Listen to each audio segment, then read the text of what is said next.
அரசர் எல்லாராலையும் பார்க்க முடியாது, எல்லா கிராமத்துக்கும் போக முடியாது.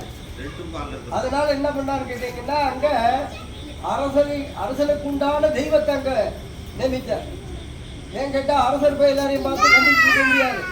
ஆனா இறைவன் அங்க இருந்தா மக்கள் எல்லாம் ஒழுக்கமா இருப்பாங்கிறதுனாலதான் அங்கங்க ஆலயத்தை நிறுவனாங்க. அப்பேற்பட்ட நிறுவன இடங்கள்லாம் நிறைய இருக்கு. காஞ்சி ஏகாம்பரேஸ்வரர் கோவில் இன்னைக்கு கும்பாபிஷேகம். அது என்ன லிங்கம்? அது என்ன லிங்கம் தெரியுமா? மிருத்யு, மண்ணினால் செய்யப்பட்ட லிங்கம். ராமேஸ்வரம் எப்படியோ சீதா பிராட்டி பண்ணாலோ அது மாதிரி பார்வதி பிடித்த லிங்கம். என்னது? ஆத்தங்கர ஓரத்தில் இருக்கக்கூடிய லிங்கம். இன்னைக்கு அங்க ஆற பார்த்தீங்களா? எங்க இருக்குல்ல, ஆத்துக்கு அதுக்கு நிறைய தூரம் இருக்கு. ஆனா ஆத்தங்கர லிங்கம் ஆறு அவ்வளவு தூரம் இருக்கு. வேகவதி ஆறு கேள்வி விட்டுருக்கீங்களா? பாலவத்திலிருந்து ஒரு கிளை வேகவதின்னு பேரு. ரொம்ப வேகமா பிரபாகமா வரா. வரும்பொழுது சுவாமியை பார்த்த உடனே அங்க சாந்தமாயிடுறான். அந்த காஞ்சிபுரம் வர்ற வரைக்கும் வேகவதி பெரிய ஆறு. காஞ்சிபுரம் வந்த உடனே சின்ன ஓடை. இது காஞ்சிபுரத்துல இருந்து பாத்தீங்கன்னா சின்ன ஓடையா போகும். ஆனா காஞ்சிபுரத்துக்கு முன்னாடி பாத்தீங்கன்னா வேலூர்ல இருந்து வர்றது வேகவதிங்கிறது பாலாத்துல இருந்து பெரிய ஆறு, கிளையாறு.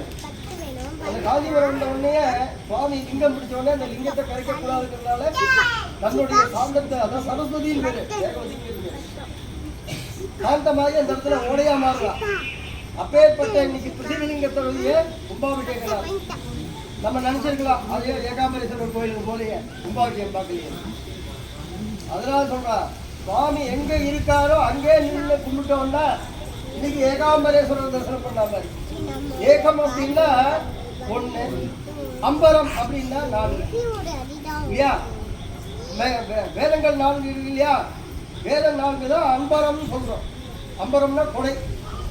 ஆனா ஏகன் ஒருவன் என்ன பண்றாங்க, 4 விதமாக காட்சி கொடுக்கலாம். அந்த மாமரம் எல்லாம் இப்ப கிடையாது.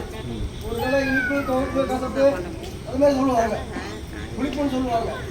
நம்ம மாமரத்தை இன்னைக்கு என்ன கேட்டீங்கன்னா ஒரு இது பண்ணி அந்த ஒரு கதவுல வச்சிருக்காங்க. அந்த மாமரத்தை இல்லை. நம்ம சுவாமி எப்படி காட்சி கொடுத்தாருன்னு கேட்டீங்கன்னா ஏகாம்பரமா காட்சி கொடுத்தாராம். அதனாலதான் ஏகாம்பரங்கிறது ரொம்ப விசேஷமானது. ஏன்னா 7 விதமான க்ஷேத்திரம் ரொம்ப விசேஷமான க்ஷேத்திரம். அயோத்தியா, மதுரா, காசி, காஞ்சி, அவந்திகா, துவாரகாபுரி, துவாரகை, புரி. புரி தனி ஜெகநாதன் சொல்றோம் இல்லையா? அது மாதிரி 7 விதமான க்ஷேத்திரத்துல காஞ்சிபுரம் 4வது இடம். ஏன் 4வது இடம் கேட்டீங்கன்னா 4 மறைகள் அங்க ஓடின இடம். 4வது இடங்கிறதுனால என்னது? 4 மறைகள் ஓடின. காஞ்சி ஏகாம்பரேஸ்வரர் தரிசனம் பண்ணாங்க. எல்லாம் சொல்றாங்க இல்லையா, காசிக்கு போனோம், ராமேஸ்வரம் போனோம்னு. இதுக்கு மையப்பகுதி ஏகாம்பரம். அவர் தரிசனம் பண்ணா காசிக்கு போன புண்ணியமும் கிடைக்கும், ராமேஸ்வரம் போன புண்ணியமும் கிடைக்கும். ஏன்னா காசி நீர் இல்லையா? நீர் ஓடையில் இருக்கக்கூடிய சிவலிங்கம். ராமேஸ்வரம் பிருத்திவி, மண். அப்ப இங்க எதுக்குள்ள அடக்கலாம் பாருங்க, 4வது இடத்த. இந்த 2 க்ஷேத்திரத்தையும் தரிசனம் பண்ணக்கூடிய பாக்கியம், இந்த 2 க்ஷேத்திரத்துக்குள்ள இருக்கக்கூடிய சிவாலயம் எவ்வளவு இருக்கோ அவ்வளவு சிவாலயத்தையும் தரிசனம் பண்ணக்கூடிய பாக்கியம் இங்க கிடைக்கும்.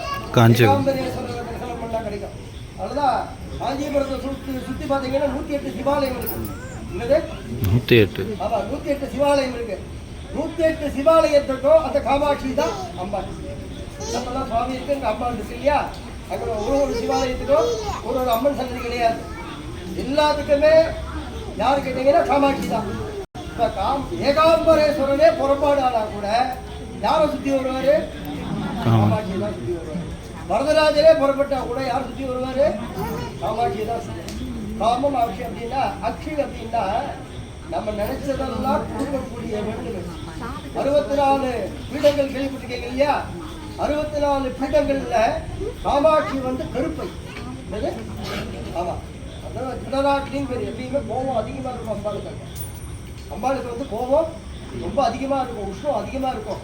அதனாலதான் ஆதிசங்கரர் ஸ்ரீசக்கரத்தை பிரதிஷ்டை பண்ணார். ஸ்ரீசக்கரத்தை பிரதிஷ்டை பண்ணா என்ன கேட்டீங்கன்னா கோபம் தனியும். அதனாலதான் அம்பாள் கூட நம்மளும் ஸ்ரீசக்கரத்தை பிரதிஷ்டை பண்ணியிருக்கோம். காரணம் என்ன கேட்டீங்கன்னா அம்பாள் வந்து சாந்தமா இருக்கிறதுக்காக பண்ணக்கூடியது. அப்பேற்பட்ட ஏகாம்பரேஸ்வரர் இப்ப புறப்பாடு ஆப்பாரு, பஞ்சமூர்த்தி புறப்பாடு. நல்லா பிரார்த்தனை பண்ணிக்கோங்க. இங்க காட்சி கொடுக்கறதா எடுத்துக்கோங்க. கண்ணை மூடி நடிச்சோம்னா ஏகாம்பரேஸ்வரர் இந்தியா வந்துருவாரு. அப்பேற்பட்ட அவரே நம பார்வதி பதையே ஹர ஹர மகாதேவா. நல்ல வண்ணம் வாழலாம் மெய்களும் என்னில் நல்ல கதிக்கு யாதவோ துணையில்லை கண்ணில் நல்லாதோடும் வளவளவழகன் பெண்ணில் நல்லாதோடும் பெருந்தகை இருந்ததே நில நினைந்தடியே நித்தலும் உண்மை கைதொழுவே வாழல கண்மனவான் அவர் வாடி வருந்தாமே கோழி என்பெருமான் உண்டதூர் சில நெல்லு பெற்றே ஆடிலை என்பெருமான் அவை அட்டி தர பணியே தனம் தரும் கல்வி தரும் ஒரு நாளும் தலைவரியா மனம் தரும் தெய்வ வடிவம் தரும் நெஞ்சில் வந்தமில்லா இனம் தரும் நல்லன இல்லாம் தரும் அன்பர் என்பவர்க்கே கடந்தரும் பூங்குழலால் அபிராமி கடை கண்களே வாழ்ந்தனர் வானவராணினம்